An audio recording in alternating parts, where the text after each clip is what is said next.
Weird Realities Network presents Blondes, Books, and Campfire Tales, where we pull up a log, roast a marshmallow, and settle in as these two blondes talk spooky tales, urban legends, and classic horror icons.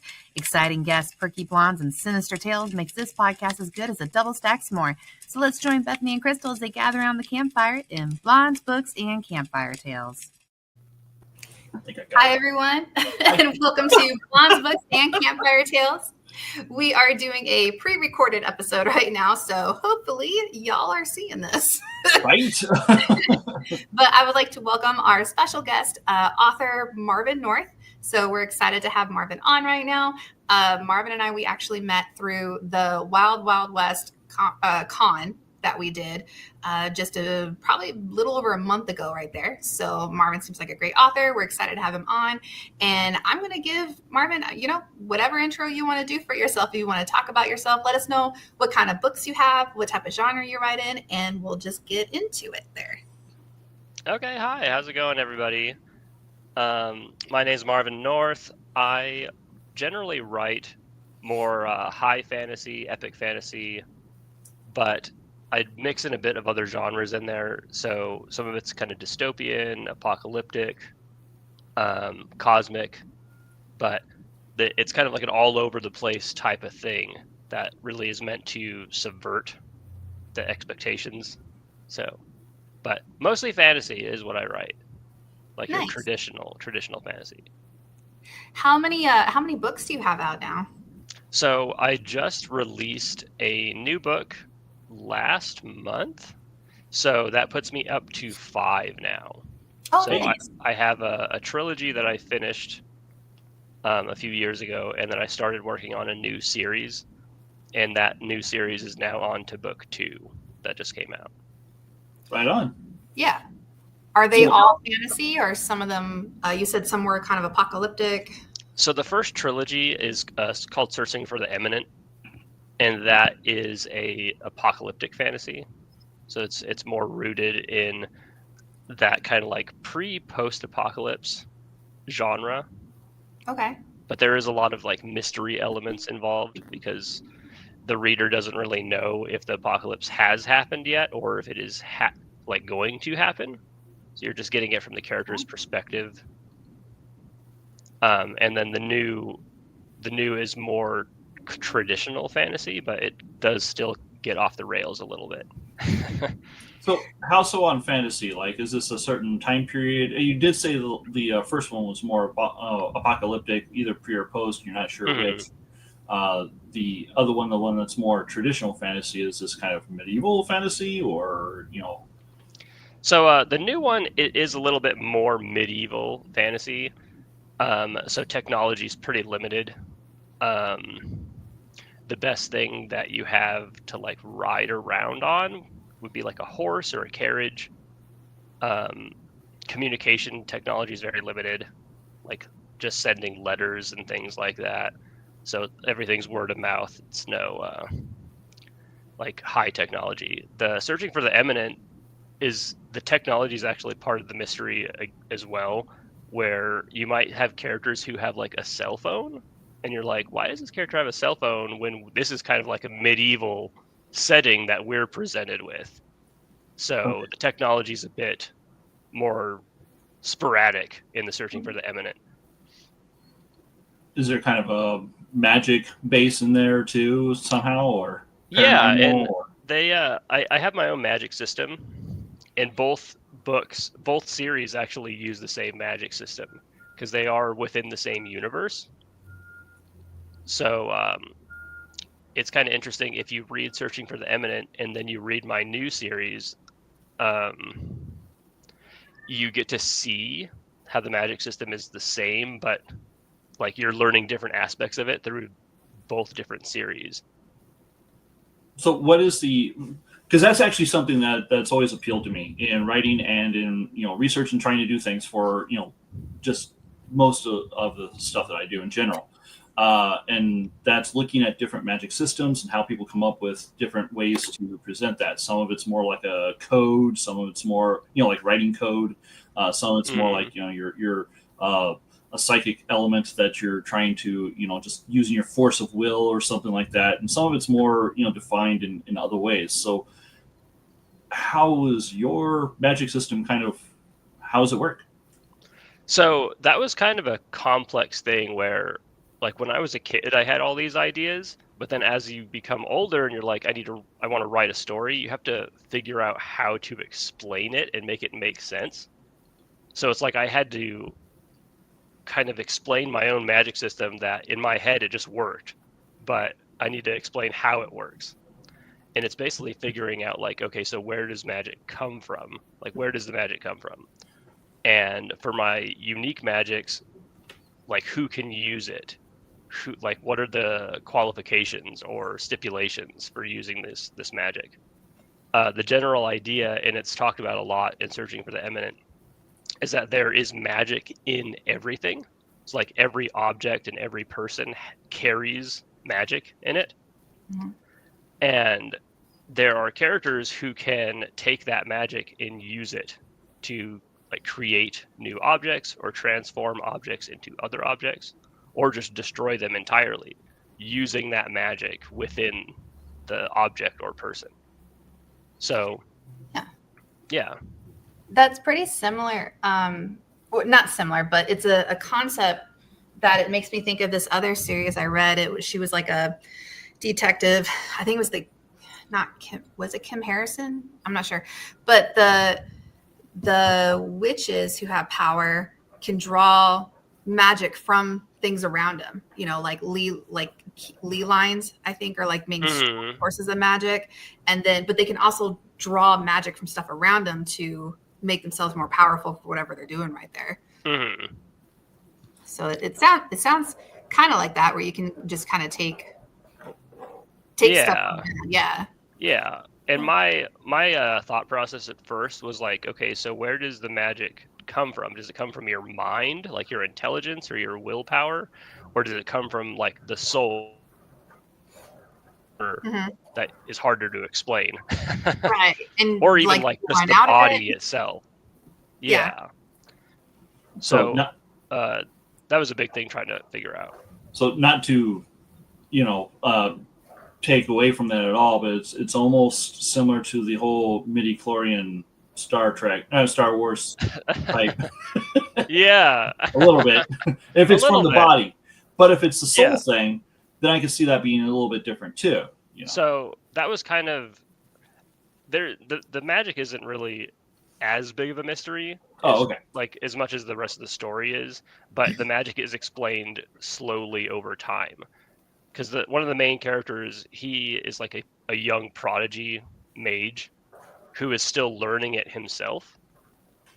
But his teacher kind of teaches him in riddles. So he's not very direct about how any of this stuff works. He's very Yoda. Yeah. But I think sometimes that works better because, like, if they're not very clear, like, you really have to go searching for the answers and you learn more. Mm-hmm. Or the teacher doesn't know. I mean, there's always that. But, So cool. So it's not really integral to it. It's a flavor of what's going on and how things can move.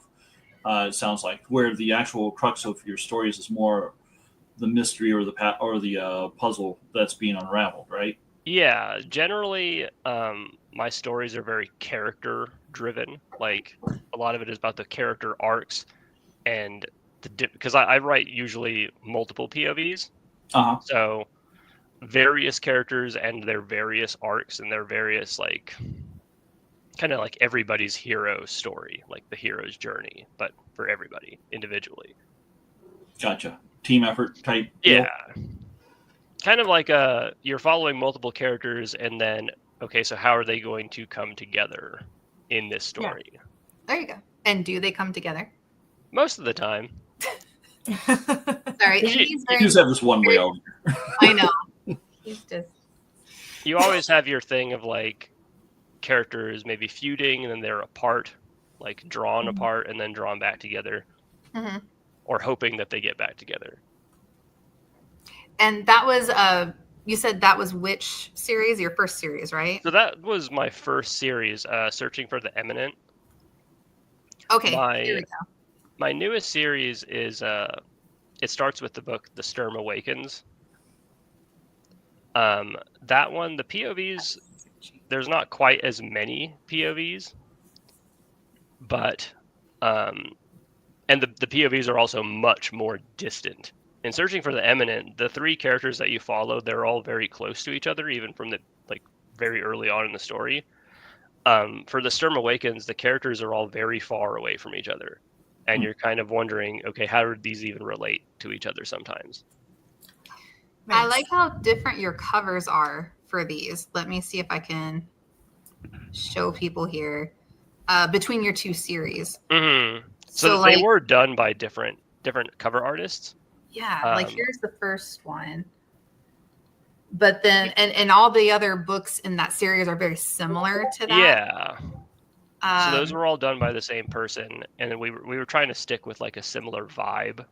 Yeah, there's your second series. And The Sturm Awakens were going for a completely different vibe. Yeah. I like the dragon in this one. It's like an I was gonna say, who are the Sturm? Is this one going to be like another trilogy, or is it more going to be an ongoing series? So I had originally mapped it as 4 books, but it has currently expanded to about 6 books. So I'm not sure where it's going to end as far as the number goes, but right now 6. But I can't be too confident about that anymore. You have to go where the characters take you. Yeah. Are you finding each book kind of focuses more on one particular character and most of the stuff that revolves around that person, or not at all? So the first book, The Sturm Awakens, it's more of a kind of like an introductory book to the world and the characters, where you follow every character a little bit and you kind of see everything about the world. And that was some of the feedback I had gotten, was that the story was a little bit not super focused. But the second book, the newest one, it's Paragons of the New Moon is what it's called. And that one is very focused, and you are following now just one character. And each book now is going to be doing more of that, where each book is more focused on one particular character, and maybe you get a chapter or two circling back to see, what are the other guys doing too. Mm-hmm. Gotcha. Okay. Your second series, I'm kind of reading about it here. It seems very Piers Anthony vibe. I'm not sure if you ever read Piers Anthony. I have not. He's a fantasy author, but he's a very good author. But it says, let's see, the Lords of Light and Darkness are feuding over who will rule the universe, and the world of, how do you say his name? Antorus. Antorus is caught in their game. 50 years ago, darkness fell upon Antorus, unleashing monsters unlike any the world had seen. When the light came, it offered no assurance, burning and consuming everyone. That was when the world became corrupted. And it looks like you have, let's see, an amnesic boy possessing unusual magic powers. The two outcasts unite to fight against corruption. While the threat of war between nations lingers on the ground, something more sinister is brewing in the cosmos. That's a cool line. I like that. So it looks like basically good versus evil. Like you said, Lords of Light and Darkness right there. It's interesting because my pitch, like my goal for the story, is like light versus darkness, but with humanity caught in the middle of that. Mm-hmm. So for the character's perspective, light and darkness are both evil because they're just caught in between. That's a lot of shows and things have that perspective. Marvin, I know you don't know this, but we talk about Supernatural a lot. I've watched a little bit. I watched a little bit of Supernatural.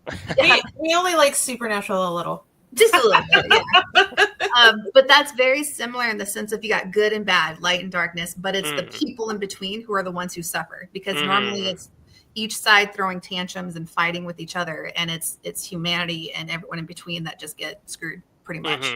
But something else with that, and like, because you said a little bit about that, Marvin, and then like talking about Supernatural, like just the good people, like the good side, they're not always good. Like, it's like we're looking at them like, okay, like just, it's like light and dark, God and the devil. What is it in Star Wars? The Force and somebody else. The lights in the dark side. The light side and the dark side. I was like the Force and Star Wars, you guys.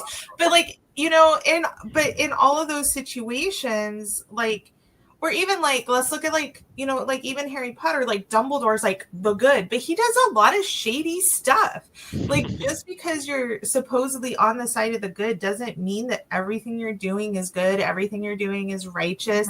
And it's like, and you might do some like really underhanded stuff, like it might be good versus evil, light versus dark, but I just don't think there's any absolutes in any of those situations. Well, it doesn't sound like he's going for good versus evil. He said light and dark. Yeah. And they're just two warring factions at the moment. Just one uses light stuff, the other one uses dark stuff, perhaps. Is that basically what you're kind of going with? That is basically what I'm going for. So Rikki just nailed it. Just delete what I just said. It's fine. No, it's a cool. Doesn't even matter. No, okay. So, like, for example, World of Warcraft. It's a massively multiplayer and online role-playing game. A lot of people have heard about it, and there's a lot of powers come from light sources, and celestial type things, and then there are powers that come from dark void type stuff. And you find out, initially you think light is good, dark is evil, but then it's just two warring factions, kind of similar in scope on that. So I mean, yeah, I could totally see that. Technically, in Star Wars, the light side and the dark side aren't inherently good and evil. Light is actually order, and dark is passion. So that's just kind of how they run the thing there too. So yeah, and even if you look into like traditional, I don't know if that's even a correct word, but like witchcraft, like they talk about like white magic and black magic, but it's not both sides. It's not necessarily good or evil. It's how you use it. Gotcha. I don't know that much about witchcraft, but I do know that little bit. It's probably all about the intention of the person using it and what they're looking for. Yeah. So like, just as a tangent, but Lord of the Rings, only because I just rewatched all that whole series. But it was like Dumbledore when Rings all week. Not Dumbledore, Gandalf. When Frodo Gandalf's offered him the ring. Yeah, so when Frodo offered him the ring and Gandalf was like, I would use this to do good, but through me, evil would come. So it's like you may go in with one intention of doing something, but you don't know the repercussions of it from it. So. And that can come with the whole absolute power corrupts. Absolutely. Is that a theme that kind of hits it all?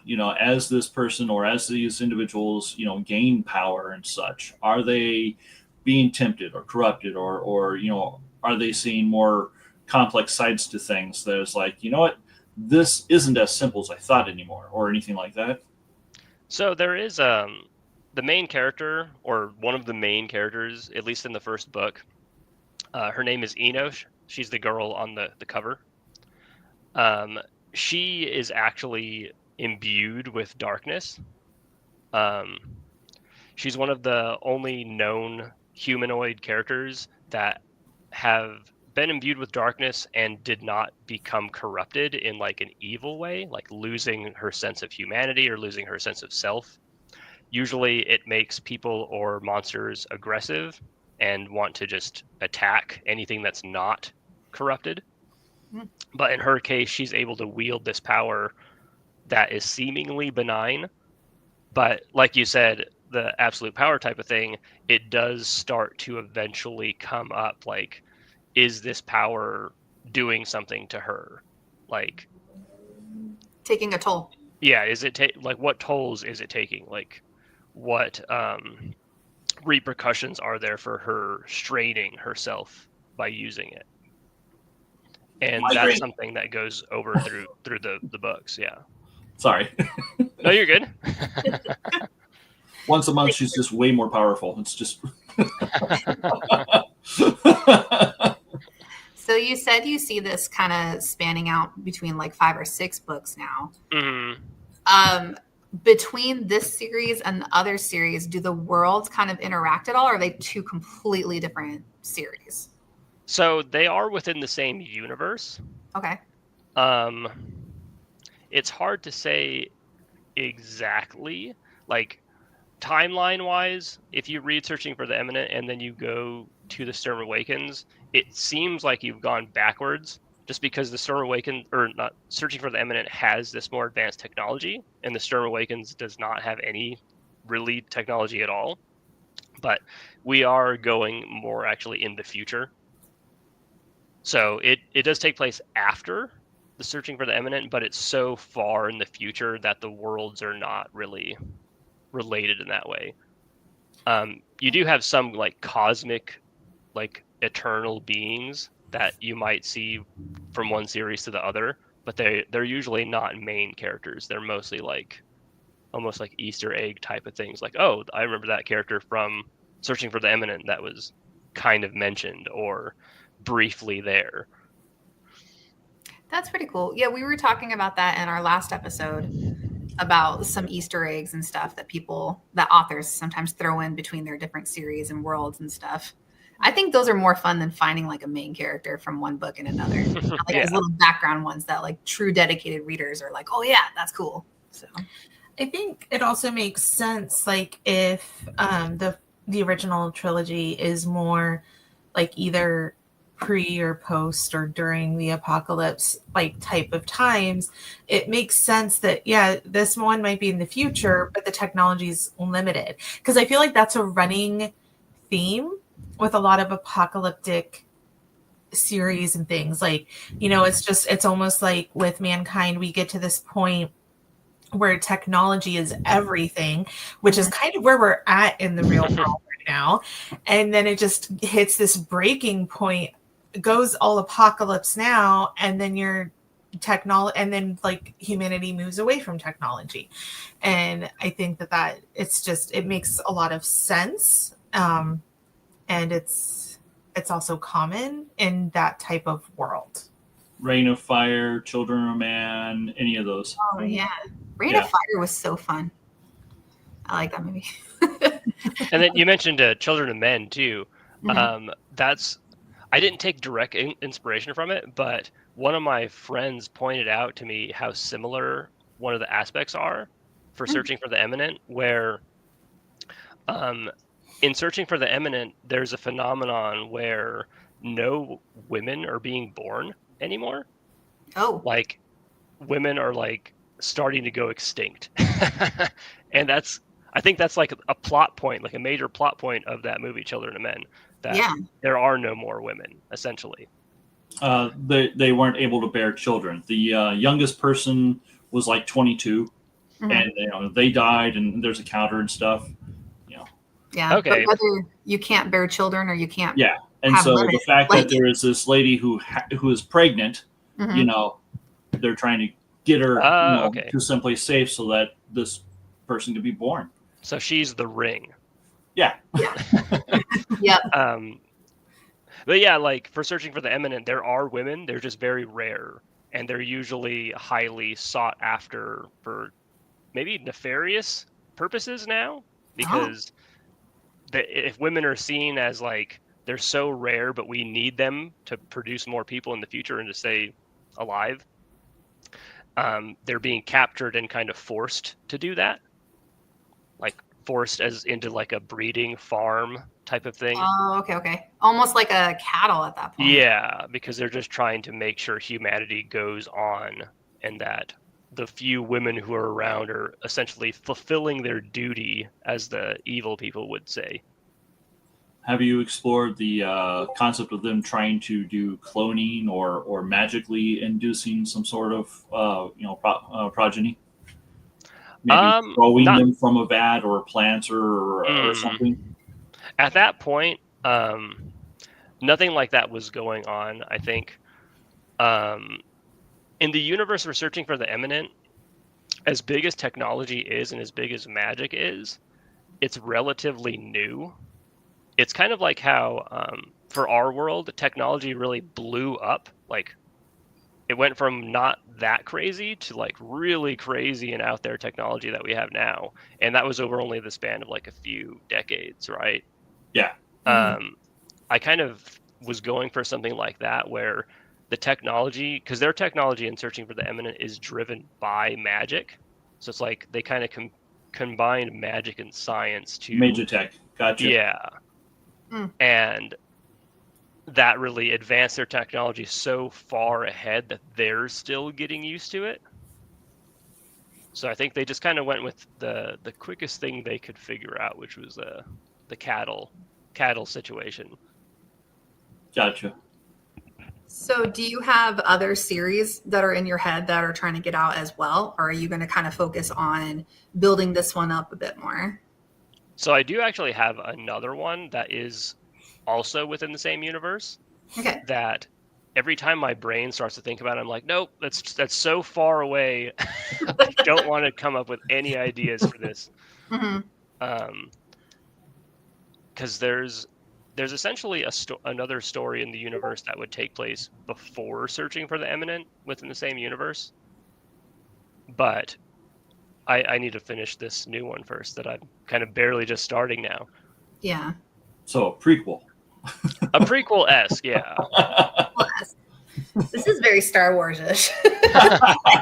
Well, It's unfortunately, a prequel. yeah. Unfortunately, it's not like Star Wars was original. You know, it's just that trope, that theme. You know, it's been played out on a lot of things too, and it forever will. There's a reason for that, you know, like there's a reason that we keep seeing these same themes and they're always like popular, like because it's the human condition, really. So Marvin, what got you into writing originally? Like, did you always write as a kid, or was it just something you decided to do one day? I did always write as a kid, actually. It was probably my favorite thing that I remember from school. Anytime we would get to write short stories or come up with like basically any type of free writing was like my favorite thing in school. And I had that reassurance from my teachers that I was doing a good job. So that kind of pushed me in that same direction. When I was in middle school, I did win an award with my school, and they like a writing award, and they sent me on a field trip actually. Oh, that's cool. Like just because I wrote a short story that they liked. So that like positive reinforcement, I guess, really helped me continue to write. I definitely took a big break from writing after middle school or after high school. I'm trying to remember the name of that book with the dragon on the cover. Aragon? Yes. Oh, yeah. Yeah. So that was really popular around the time that I was actually writing a book in my early years of high school. And when I finished the book, I was thinking, well, because I don't think it's that good, because I don't think I'm that good of an author yet. I don't want to release this, but I feel like because I'm young, I could get away with doing it because you get a pass because you're a kid writing a book. And that's how I felt kind of about Aragon at the time, because that was written by a kid too. Yeah, he was like 16 or something. Yeah. Right? Yeah. So, and I was around that same age, and I was kind of thinking, well, I don't know if I want to go down that path, because I would rather become more trained and make sure my work is as polished as I can make it before I release anything. So I sat on that work for a long time and then came back and redid it. And now that's kind of where I am today, is redoing a lot of that stuff that I wrote in high school as like scattered short stories. Embellishing them a bit more. Mm-hmm. Yeah. Maturing them. Yeah. And heavily altering them. Wow, So- I was. What the heck? No, done that. Yeah. So are you a full-time author, or do you have like a 9-to-5 job to pay the bills and stuff? I still have to have my regular job to pay the bills. Gotcha. Unfortunately, it's not always the most lucrative business. Yeah. It feels like I'm usually spending money to try to get my work out there. Mm-hmm. And what I always say, it's really not about the money. At the point that I'm at right now, it's not about the money. It's about trying to just get people to read my stuff at all. Like Yeah. trying to get my book into as many people's hands as possible. Yeah. So now you and we met at the con. Have you done many cons? Because I when I was looking you up, it looked like you were part of Festival of Books too, right? Tucson Festival Books. Yeah, I had actually just done the Festival of Books the week before TusCon, and it was my first double booking, so to speak, where it was the back-to-back weekends. Now, were you part of a group of authors doing Festival of Books, or were you independent up there? So for Festival of Books, it is very expensive to get a tent. Yeah. So I came together with 3 other authors to basically just split the tent cost. And Nice. then we all set up our little shops within that tent. We did that last year too. Okay. And it was very successful. So the Festival Yeah, of Books is just such a large convention. Yeah. I looked at them one year. I don't know if it was just a few years ago, but it was like $800 or $900 just for a For the basic smallest tent. size. Yeah, with no electricity, nothing. Yeah.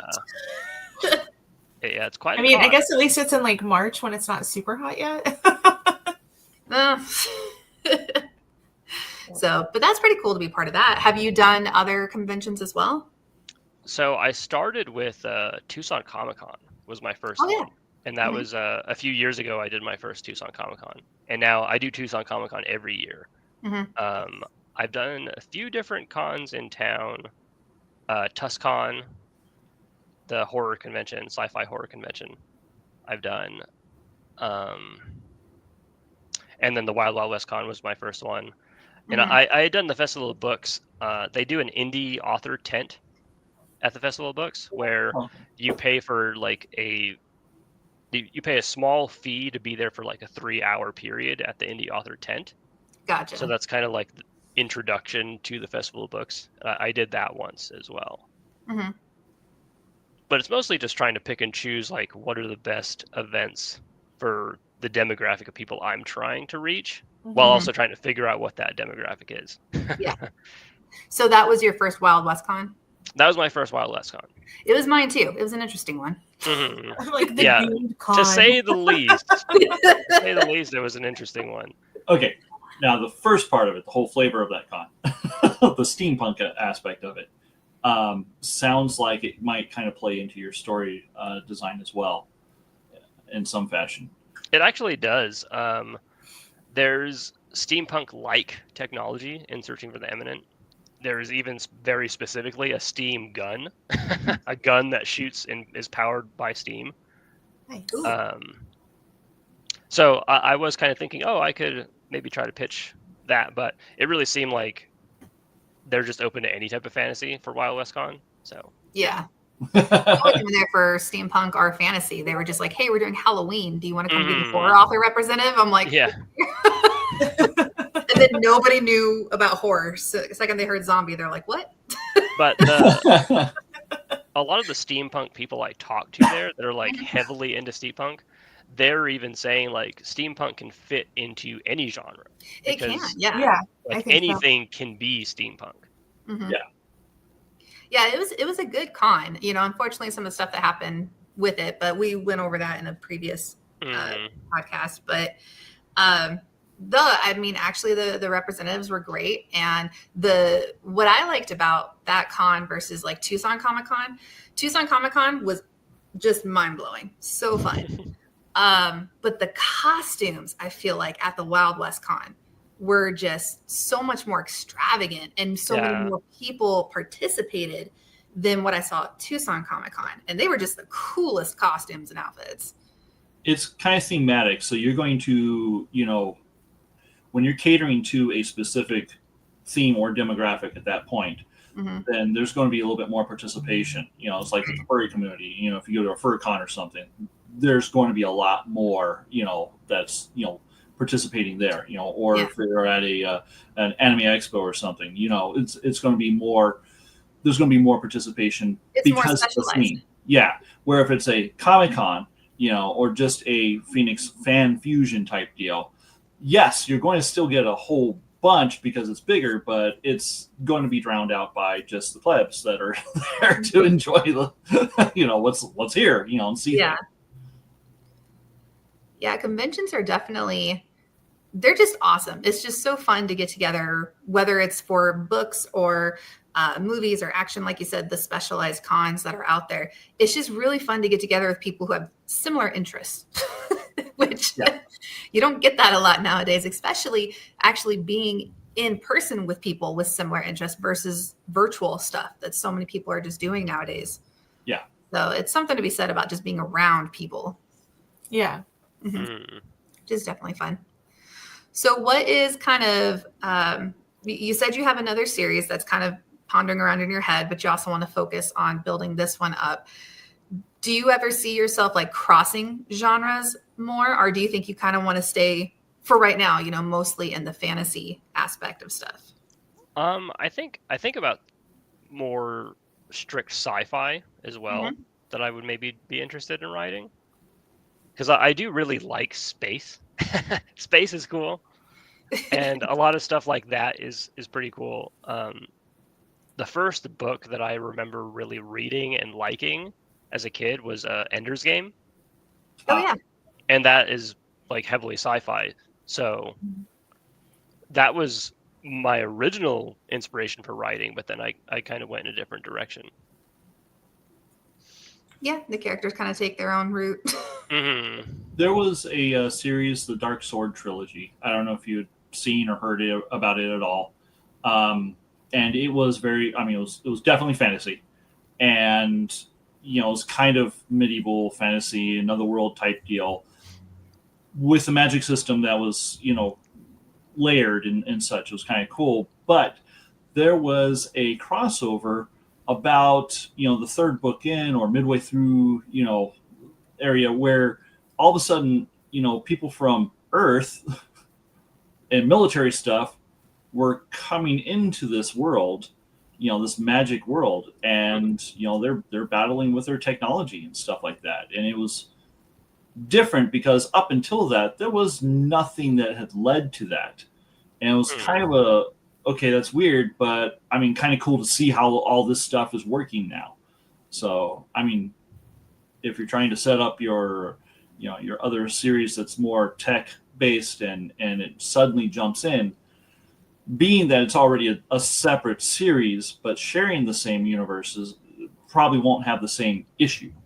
I don't know if that makes sense.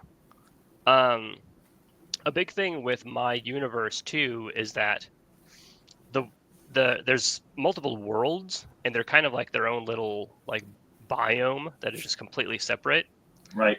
And the higher beings, like the godlike beings of that universe, oversee these worlds separately. So they try to make it so that people can't travel between worlds, but that is something that starts to come up where characters are able to travel between worlds. So even through this new series, characters will eventually get to see new worlds and see things that are completely different than what they have, like technology wise and magic wise. So that is kind of similar to an idea that I'm going for, like with that crossover. That's pretty cool. Totally off topic. Rick, what is behind you that's flashing? Which one? Oh, you got multiple things. Yes, right. Yeah, move. Yes, right there. What is that? That is a dodecahedron. What? And it's like a 20-sided dice. Oh, okay. Yeah. That's what it reminded me of. I was like, it looks like a big giant 20-sided die. Yeah, basically, it's what it's about yay big. Gotcha. So normally I look at the person who's talking, but since your camera's not on, I'm like watching the expressions of Krystal and Rikki, and then something just kept flashing, and I'm like, I'm so distracted right now. And then this thing changes colors here. It's like a health potion flask type deal. And then over here, I've got, a light up thing. It's actually behind the bookcase, but yeah, it's like a big tall lamp, but it changes lights. Yeah. It looks like a giant lightsaber. Nice. But it's too bright to have on screen. So. Yeah. Okay, sorry, that was totally random. Like, I gotta see what is happening. It's I mean, okay. I can't Like, just at have one these two. What At is one point, I was kind of. It was like in the corner of my eye, and like the gumball machine behind Ricky kind of looked like Mickey Mouse to me for a second. Like just like Mickey Mouse's body, obviously not his head. It's the little red. Just like a decapitated Mickey Mouse standing back there. I mean, and on my screen, I've got the Blondes books and Campfire Tales right here. I don't know if that's showing up on yours at all. Oh, On the opposite side of you, but side. yes. Yeah. Okay. All right. So then, yeah, you guys can probably see Tiwick where I can't. My furry head there. Yeah. I can see your furry head. So. It's there. Yeah.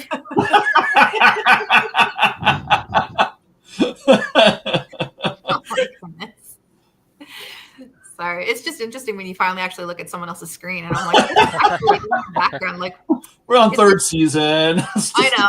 It's like if you go to someone's house and you look in their medicine cabinet, you're like, what is actually in here? You know, like, you want to see. I feel like that's so invasive. Like I will never look in somebody's medicine cabinet. I will always look in someone's medicine cabinet. I'm so glad I don't have one because you have nothing to look in. My bathroom has no storage. Come Oh, visit me and try to search my medicine cabinet, bitch. Shackley. Oh, this one has Avon. Oh, this one has Amway. Oh, this one. Yeah. Right? All the different MLMs.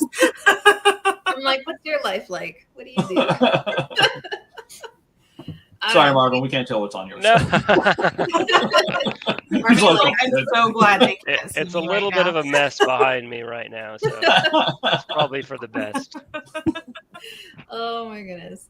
So, yeah. I mean, I'm sorry. Are we? No, we're still good on time. Oh, okay. I was like, oh, are we running out of time? No, you're good. I was going to cut it off around the 45-minute mark just to be on the safe side, but we still got a little bit. We still got a few minutes before we get there. All right, then totally off topic from writing or anything like that. What are your favorite, like, do you do other than, I'm sorry, your entertainment? What is your favorite type of entertainment? Like game or something? Do you go fishing? You know, I play video games. Video games are a big part of my life. As a kid growing up too, and that does circle back to writing because there's writing in video games. So like video game stories can be really deep too. So I do get a lot of world building stuff from video games inspiration. Also, I watch anime, movies, TV. I try to do a little bit of everything, but right now, I'm pretty. I'm on a journey right now. I've started watching One Piece, the anime, and if anybody knows One Piece, it is very long. It's a very long. Like, when did it start? When did One Piece start? long time back. Yeah, like they're on like the thousands of episodes, like 1,100 episodes. I feel like that's Simpsons level for how long it's been going on then. Yeah. So the One Piece TV anime started in 1999. And it is still ongoing today. Wow. So, and I started it from never seeing it before, from episode 1. And over like the last year or so, I watch maybe 3-4 episodes a day. So it's hard to make time to do other things now. It's a definite journey. Yeah. Yeah. Yeah. Anytime you start a series that's been on for a while and you start it from the beginning, it's like, do I want to make this commitment? Because it is like just a full-on commitment at that point. How invested am I going to get into this? Yeah. And Netflix doesn't make it any easier because it won't tell you that there's 3 other seasons. You'll start and it's like, oh, okay, cool. And you're thinking, oh, it's done. And then nope. And then it's like, and then, you finally look it up. It's like, there's 6 seasons to this thing. Holy crud.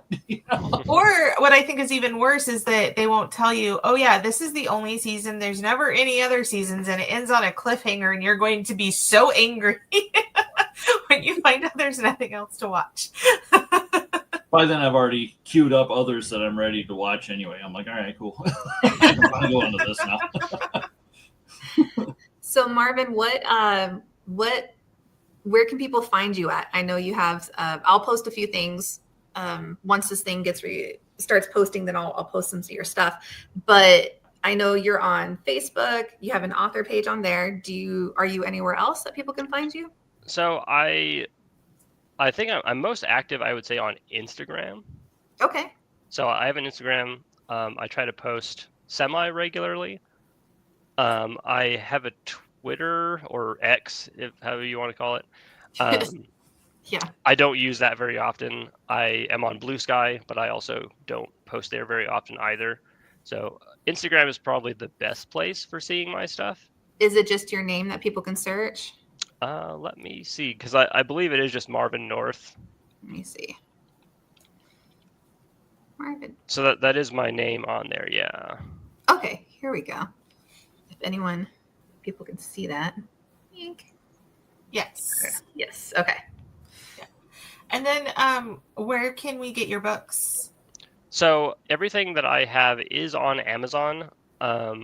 My newest books for the new series are both on Barnes and Noble as well. Nice. And then I do have my own author store page, my own website store page. So you can buy things directly from me. Those copies I can actually sign them and give you extra stuff with them, because if you buy from Amazon, you're not going to get the bookmark and the stickers and all the extra little goodies that I can throw in there. If you're throwing in a bookmark and stickers, I'm buying direct from you. Yeah, so all the stuff on my page, I throw in all the extra goodies. Nice. And I do have all of my books are on there, and there's even some extra stuff that I usually sell at cons that you can't get online. So I have an enamel metal pin for my new book. So I'm selling that on there. I also sell the hardcovers, which I don't sell online anywhere else. So the hardcover books are not on Amazon or anything like that right now. Okay. Because those are usually my con exclusive things, which people seem to really like if you have con exclusive merch. Yeah. So, it's like a special edition. Yeah. So what's your website? Is it just marvinnorth.com, or how do we find your actual website? Is it linked on your Instagram? So let me double check, because I have a link tree that I use to organize all of my stuff. Yeah. And I think my Instagram does just link to my link tree. Yeah, so my Instagram page, just on my little description of me, has my link tree there. I did also send Bethany the link to my store page. Mm-hmm. Great. So we can post that for everybody to be able to access that as well. Yeah, I should have definitely just posted my link tree, because I forgot that I had that. Because the link tree links to all of my books individually. It links to my audiobooks, which I have on Audible. Nice. It links to my newsletter. So I do have a newsletter that I'm building up and doing stuff with right now, a lot of early concept art for the new books. Little kind of backstory stuff on some of the characters, maybe how things were different from the original version that I wrote is now different from what it is now. So just kind of that's the type of stuff I do with my newsletter. Just kind of this little extra info that you wouldn't normally get. Yeah, little Easter eggs. Gotcha. Yeah. Okay. That's really cool. Something fun that I just noticed: you have a snake. Oh yeah, I do have a snake. Oh, cool! I love snakes. Now we've got a face reveal. Oh yeah, that was me too. Bless your face. No, that's okay. You thought you were going to remain anonymous. Nope rope. That's not a nope rope. That's a cute rope. Yeah, well, to me, every snake's a nope rope, but it's cute to look at from afar. Well, thank you for coming on. Yeah, thanks for having me. It was kind of fun because I met so many people at that con, and I just kind of reached out to so many authors, but you were actually directly across from me, and I always noticed your outfits every day. Yeah, dressed up. So I made a point to go over, and I was like, I got to get this guy on the show. See, that marketing has been working for me pretty well. That's good. Every time I do a con, when I have this different outfit, people will come over, and then they'll see my books, and they're like, oh, let me buy something. Yeah. So Now, is Tucson Comic Con going to be your next convention, or do you have another one coming up that people can go to? So I'm doing Tucson Comic Con, and then after that, I'll be doing TusCon later this year too. Okay. I think that's it for me for the year. Nice. And then next year will be the Festival of Books, because that's early in the year. Mm-hmm. Yeah. So those are the 3 main ones I try to do every year: Awesome. TusCon, Tucson Comic Con, Festival of Books. Well, they're good ones to go to. So. Yeah. And those are the best 3 that I've done so far. I'm always open to trying new ones. Like I tried Wild West Con this year. I'm always open to, usually I just get recommendations from other authors saying like, oh, you should try this event. So Nice. Yeah. see how that continues to go. Perfect. Well, I'm going to kind of end us here because I want to keep under, because I want to make sure that we can post this recording. For sure, yeah. But thank you, Marvin, for hopping on. We'll definitely see if we can have you back sometime. We like to have our authors back just as when we talk about our urban legends and myths and stuff, and just be special guests on here. But we'll definitely love to have you back on. We can talk about any new releases you got coming up. And thank you for joining us. So if anyone wants to see Marvin, definitely go check out his site. We'll get that stuff posted for you as well. And then if you are local to Tucson, then go see him at Tucson Comic Con. Yeah, thanks so much for joining us, Marvin. Yeah, thanks all of you. All right. Bye, guys.